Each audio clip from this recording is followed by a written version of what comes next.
नमस्ते दोस्तों। इस बार हमारे मथुरा वृंदावन के टूर में चौथा दिन हमने बिताया आगरा में, जहां हमने आगरा एंजॉय किया। इसीलिए अब आप यहां पर देख सकते हैं, जैसे हम आगरा स्टेशन पर पहुंच चुके हैं सवेरे ही।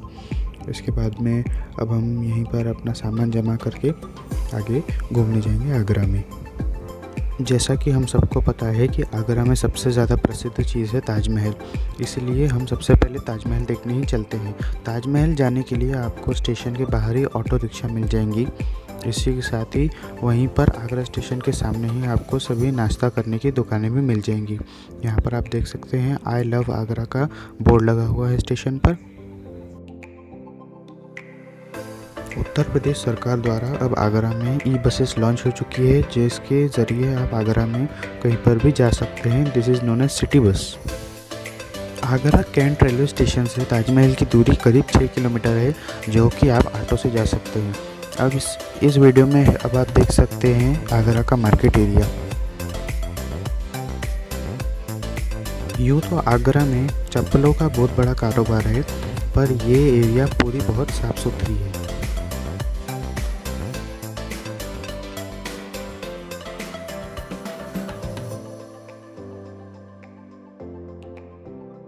अब हम पहुंच चुके हैं ताजमहल के पश्चिमी गेट पर, जिसे वेस्टर्न गेट कहा जाता है। एक्चुअली स्टेशन से सबसे पास में यही पश्चिमी गेट है। पश्चिमी गेट से आपको ताजमहल तक करीब 500 मीटर पैदल चलकर जाना पड़ेगा। नहीं तो आपको 500 किलोमीटर नहीं चलना है तो आपको वहां पर 20 रुपये सवारी से इलेक्ट्रिक गाड़ी भी मिल जाएंगी, जो कि आपको ताजमहल तक छोड़ देंगी। ताजमहल खुला रहने का समय सुबह 7 बजे से लेकर शाम 5 बजे तक होता है, जिसमें हर शुक्रवार को ताजमहल बंद रहता है। ताजमहल की टिकट 2 प्रकार की है, जिसमें इंडियन टिकट अलग है और फॉरेन टिकट अलग है, जो कि अभी आपके स्क्रीन पर दिख रही थी।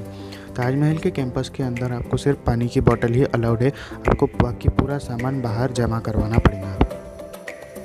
इंडिया का ताजमहल दुनिया के 7 वंडर्स ऑफ द वर्ल्ड में से एक है, जो कि मानव द्वारा निर्मित है। इसी के साथ ताजमहल को एक वर्ल्ड हेरिटेज साइट के तौर पर भी नियुक्त किया गया है। अब आप देख रहे हैं ताजमहल का सीढ़ी दरवाज़ा। इसी सीढ़ी दरवाजे से आपको अंदर जाना होगा ताजमहल देखने के लिए। ताजमहल का पूरा एरिया 42 एकड़ में फैला हुआ है।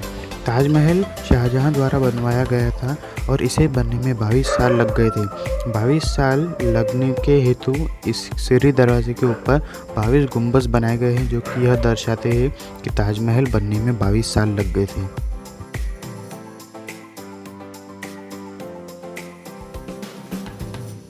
यहाँ अब आप देख सकते हैं ताजमहल का नक्शा। यहाँ पर आपको पूरे ताजमहल के एरिया की जानकारी दी गई है।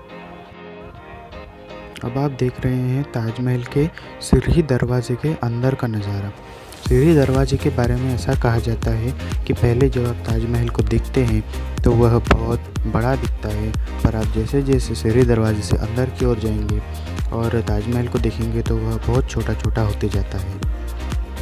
ताजमहल और सीढ़ी दरवाज़ा बनाने के लिए जो भी पत्थर यूज़ किए गए थे 17वीं शताब्दी में, वह आज भी ओरिजिनल कंडीशन में है।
ताजमहल की चारों मीनारें बाहर की ओर झुकी हुई हैं, क्योंकि कभी भूकंप के समय अगर मीनारें गिरती हैं तो वो जाकर मेन गुंबद पर न गिरें, बाहर की ओर गिरें।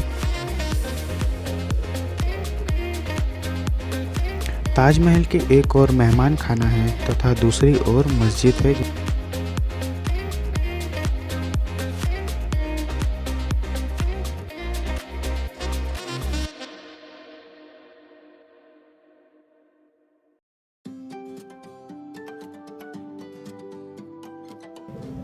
ताजमहल यमुना नदी के किनारे बसा हुआ है।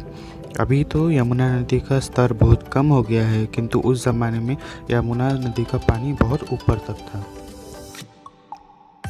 हमारी 4 दिनों की ट्रिप यहीं पर ख़त्म होती है। अगर आपको इसी प्रकार की नई नई ट्रिप्स देखनी है तो पीयूष सचवानी चैनल को सब्सक्राइब करें और इससे चैनल से जुड़े रहें। धन्यवाद दोस्तों।